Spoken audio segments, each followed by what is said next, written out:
नमस्कार. तुम्ही या कमेंटमध्ये जसं सांगितलंय की तुम्हाला महिन्याभरापूर्वी अटॅक येऊन गेलाय. तुम्ही आता बरे आहात, पण तरी पण तुम्हाला सतत एका गोष्टीची भीती वाटतेय, ती म्हणजे की पुन्हा एकदा अटॅक आला तर, किंवा येऊ नये म्हणून आपण कोणत्या गोष्टी केल्या पाहिजेत.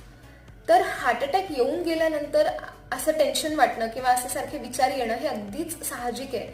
आणि कसं होतं की हार्ट अटॅक येऊन गेल्यानंतर आपलं हृदय थोडं कमकुवत होतं आणि त्यानंतर आपण कसा आहार घेतो, कसा व्यायाम करतो, कशी जीवनशैली ठेवतो, ह्या गोष्टी फार महत्त्वाच्या ठरतात.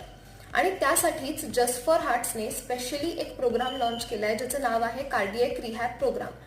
हा प्रोग्राम स्पेशली अशा रुग्णांसाठी आहे ज्यांचं हृदयाचं ऑपरेशन झालंय किंवा ज्यांना हृदयविकाराचा धोका आहे.